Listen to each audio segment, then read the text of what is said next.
Je suis Kadjim, à l'état civil, je suis Guillaume Conan, artiste, musicien, auteur, compositeur, interprète, animateur radio-télé à mes heures perdues, écrivain, ambassadeur pour Amnesty International, pour la campagne Osons le courage. Pour quelqu'un comme moi, la liberté d'expression, c'est l'essence même de la vie. Sans liberté d'expression, on est comme mis sous les teignoirs. Parce que l'homme n'existe que parce qu'il s'exprime. Et sans liberté d'expression, il n'y a simplement pas de vie.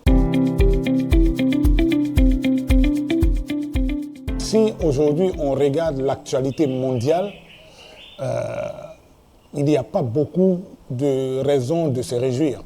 Parce que les privations de la liberté, les emprisonnements, les artistes qui sont harcelés, les activistes de tous ordres qui subissent des pressions pullulent dans presque toutes les nations, même dans celles dites les plus démocratiques.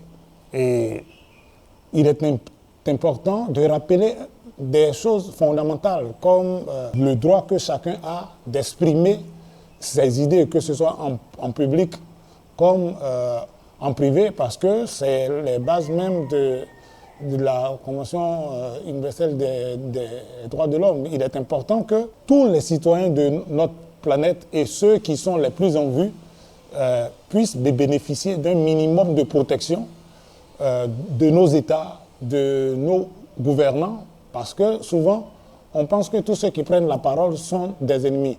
Tous ceux qui prennent la parole pour dire, pour dénoncer des choses, sont les derniers remparts contre les abus. Et il faut les protéger.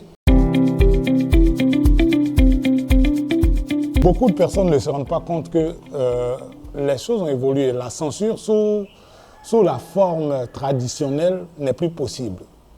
Parce qu'aujourd'hui, on a Internet qui fait qu'on peut interdire une chanson dans certaines sphères, mais pas partout. Internet est venu briser un certain nombre de barrières.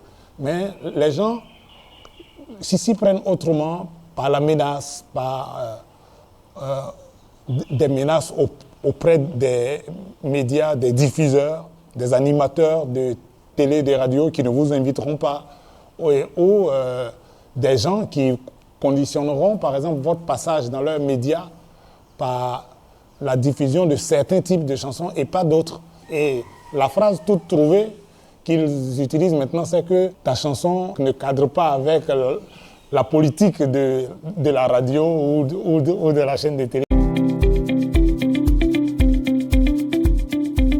Le projet sur lequel on travaille aujourd'hui vise tout simplement à rappeler cela, parce que les gens ont tendance à l'oublier. Rappeler que selon la Déclaration universelle des droits de l'homme, tout individu a le droit d'exprimer des idées, bien sûr dans le respect d'un certain nombre de normes, mais d'exprimer ses idées. Dire ce qu'on pense, ce n'est pas un délit. Il faut qu'on s'habitue à entendre des avis, même contradictoires. Il faut qu'on puisse même se battre pour que les autres puissent exprimer leurs idées, parce que c'est dans la confrontation des idées que nos sociétés évoluent. Moi, je suis fier d'y participer parce que je le fais en compagnie de deux autres frères qui sont depuis des décennies eux aussi engagés pour les mêmes causes et pour nous, dans une année comme celle dans laquelle nous sommes, où un peu partout sur la planète, on voit les choses bouger, on voit les gens se mobiliser.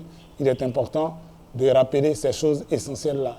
Laisser les gens s'exprimer, laisser les gens dire ce qu'ils pensent sans que le ciel ne nous tombe sur la tête. Mon mot de fin, c'est qu'il n'y a pas de démocratie, il n'y a pas de société harmonieuse sans liberté d'expression. Osons le courage.